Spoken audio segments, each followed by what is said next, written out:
তোমার পাশের বাড়ির মানুষটার সাথে হিংসা করার কোনো প্রয়োজন নেই। শুধু তুমি ভালো রোজগার করা শিখে যাও, তারা এমনি জল অনুভব করবে।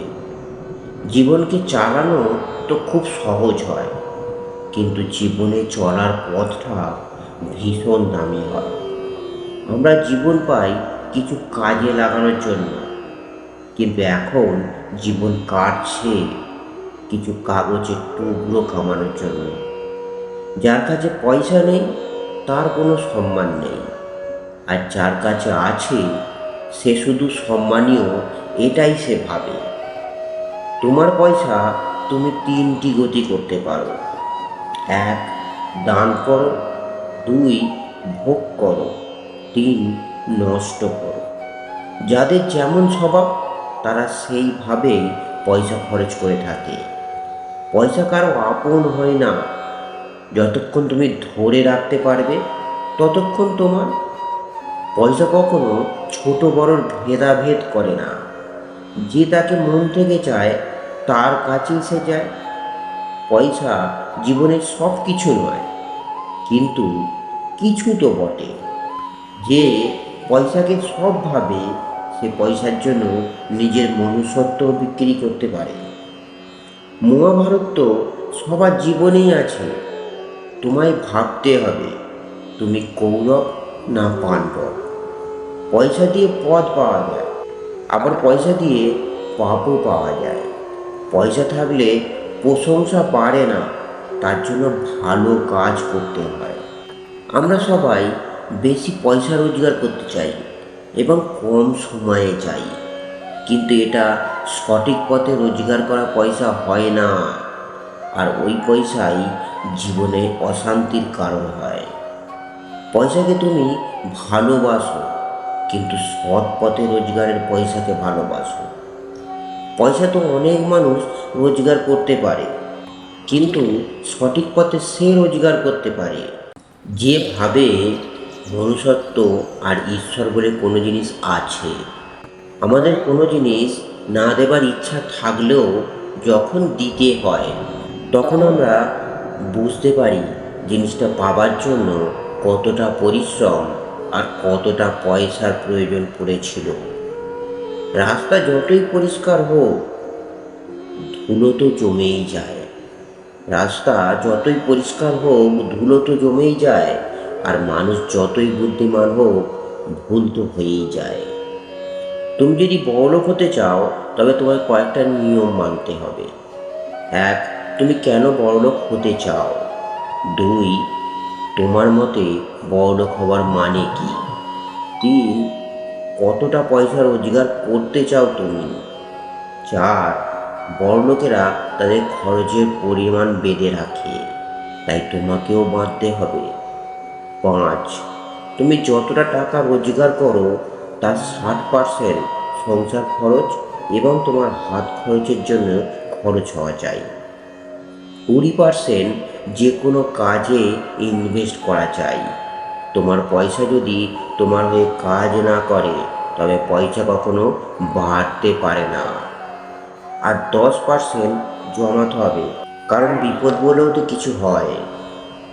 তোমার ইচ্ছা পূরণের জন্য 10% বাঁচিয়ে রাখো। তাই যে কাজটা করে পয়সা রোজগার করার ইচ্ছা তোমার আছে সেটার বিষয়ে প্ল্যান করা অবশ্যই প্রয়োজন, কারণ প্ল্যান ছাড়া কোনো কাজ হয় না। তুমি যদি ব্যবসা করতে চাও তবে প্রথমে 4টে জিনিস ফলো করো। এক, তুমি যে ব্যবসাটা করতে চাও সেই কাজটাকে সম্মান দেয়া শেখো। তুমি যখনই তোমার কাজকে সম্মান দেবে তখনই তোমায় মানুষ সম্মান দেবে। তাই মন থেকে কাজটাকে ভালোবাসা শিখতে হবে। দুই, তোমার ব্যবসায় পয়সা রোজগারের জন্য নতুন নতুন পদ্ধতি ব্যবহার করতে হবে, কারণ মানুষ নতুন জিনিসের আকর্ষণ অনুভব করে যে।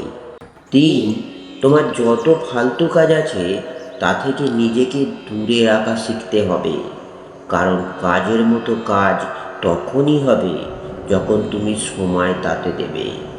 চার, ব্যবসায় সবাই লাভ চায়, তাই প্রথমেই তোমায় ভাবতে হবে তুমি যদি অসফল হও তবে কতটা ক্ষতি মেনে নিতে পারবে। কারণ অনেকেই ডুবে যায় নিজের শেষ লিমিটটা না বাঁধার জন্য। তাই কতটা ক্ষতি তুমি মেনে নিতে পারবে সেটার লিমিট অবশ্যই থাকা প্রয়োজন। এক, তোমার ব্যবসা অনুযায়ী জায়গা পছন্দ করা প্রয়োজন। দুই, ওই ব্যবসাটা যারা করছে তাদের থেকে কিছু আলাদা করো। তিন, দাম অনুযায়ী জিনিসের গুণমান বজায় রাখো। ব্যবসা চালু করার আগে তোমার কয়েকটা জিনিসের প্রতি ধ্যান দেওয়া প্রয়োজন। এক, প্রতিদিন ব্যবসা চালু করার সময় বেঁধে রাখো। দুই, ধৈর্য হারালে চলবে না, তাই নিজের ওপর বিশ্বাস রাখো। তিন, মানুষের সাথে সুন্দর ব্যবহার রাখো। তুমি কোনো কাজ হাতে পেলে আর সেটাকে ভালো করে না দেখেই বলে দিলে তুমি পারবে না, তবে তুমি কখনোই সেই কাজটা শিখতে পারবে না। কারণ তোমার নিজের ওপর বিশ্বাস নেই যে, তাই কাজ করার ভয়ে দূরে সরে যাচ্ছ। যদি তুমি প্রথম থেকে কাজে আগ্রহ দেখাতে পারো তবে তুমি না বলতে পারবে না, আর সেই কাজটা করার চেষ্টা করবে। তার জন্য অন্যদের থেকে এক ধাপ এগিয়ে যাওয়ার সুযোগটা পেয়ে যাবে। তুমি যত শেখার চেষ্টা করবে তত সেটা তোমার কাছে সহজ হয়ে যাবে। জেনে রাখো, হতাশা, আফসোস, ভয় আর দোষ, এই চারটে জিনিস যার জীবনের সাথে জড়িয়ে থাকে সে কোনো দিন সফল হতে পারে না। তিনটি জিনিস সবসময় বুঝে শুনে চালাও। এক, তুমি যে পদে আছো তার ক্ষমতা। দুই, তোমার কলমের ক্ষমতা। আর তিন, তোমার উন্নতি হওয়ার পর তার ক্ষমতা। তিনটি জিনিস পর্দার আড়ালে থাকলেই ভালো। এক, ঘরের স্ত্রী। দুই, তোমার ভোজন। আর তিন, তোমার পয়সা। তিনটে জিনিস থেকে নিজেকে দূরে রাখো। এক, অহংকার। দুই, অন্যের অপমান। আর তিন, কিছুর বদলে কিছু পাবার ইচ্ছা।